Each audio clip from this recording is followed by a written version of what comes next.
बिस्मिल्लाहिर्रहमानिर्रहीम।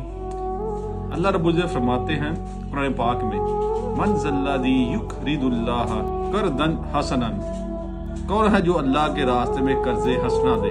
यानी कि इसका एक मतलब ये भी है, कौन है जो अल्लाह को कर्ज़े हसना दे। देखिए अब बात बड़ी सादा है, अल्लाह रब्बुल इज्जत क्या ज़रूरत है हमसे कर्जा लेने की? ज़रूरत तो कोई नहीं, सब चीज़ें अल्लाह की। ये दुनिया उसके पास एक राई के दाने बराबर भी नहीं, यानी कि इसकी वैल्यू इतनी भी अल्लाह रब्बुल इज्जत करीब। लेकिन बस अल्लाह रब्बुल इज्जत डिमांड कर रहे हैं हमसे कि उसके बंदों पे खर्च करो, उसकी मखलूक पे खर्च करो। हमारा टॉपिक आप जानते हैं बाबा कौन है, इसमें मौजू पे इसी पे बात हो रही। हर वो शख्स जो अल्लाह रब्बुल इज्जत के रास्ते में खर्च करे वो बाबा, जो इंसानों की तकलीफें दूर करे वो बाबा। एक बड़ी खूबसूरत, ये है तो अफसानवी कहानी है लेकिन बड़ी खूबसूरत, इसका बड़ा एक सबक है। कहते हैं कि किसी कौम में ना एक सरदार था जिसका नाम था हातिम ताई। वो अपनी सगावत में बड़ा मशहूर था, इतना मशहूर था कि उसका इर्द गिर्द दूर दूर तक सल्तनत तक उसका नाम था। और उसके गांव के पास, यानी कि उसका जो सरदार, जिस इलाके गांव का सरदार था, उसके करीब एक बहुत बड़ी सल्तनत थी। वहां पर एक बड़ा अमीर तरीन बादशाह था। उसके दरबार पे भी उसकी सगावत की बातें होती थी। लेकिन अब वो जो बादशाह था ना, अल्लाह ने उसको बड़ा नवाजा, बड़ा उसके पास धन दौलत था। लेकिन अब उसके पास जो नाम था ना, वो हातिम ताई का बहुत ज्यादा नाम इस्तेमाल होता था।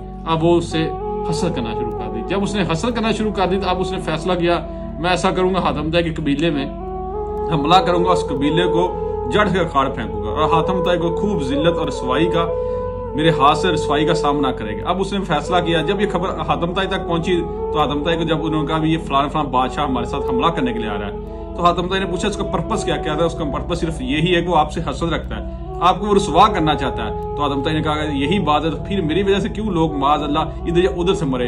ऐसा करता हूँ मैं ये कबीला छोड़ के चला जाता हूँ, क्योंकि मेरी वजह से तकलीफ ना, क्योंकि सकावत करने वाला, लोगों को खर्च करने वाला था। हुआ यूं कि हातिम ताई जंगल में गया और जाके वहां पर छुप गया एक गार में। जब वहां पर छुप गया तो अब बादशाह है तो उसने आराम से कब्जा कर लिया। बादशाह तो हसद और गुस्सा जो था वो तो हातिम ताई पर था, उसकी खिफत ना मिटी। अब उसने ये फैसला किया, जो शख्स हातिम ताई को पकड़ के लाएगा उसको इनामी रकम मिलेगी। अब लोग उसको ढूंढना शुरू हो गए। अब हातिम ताई जिस गार में छुपा था ना, उसके बाद एक मियाँ और बीवी लकड़हारा आपस में सरगोशी कर रहे थे। बीवी शौहर से शिकायत कर रही थी, देखो सारी उम्र गुजरी, बुढ़ापा आ गया, जो कमाते हैं वही खा लेते हैं, कोई असाशीरी सहूलत नहीं जिंदगी में।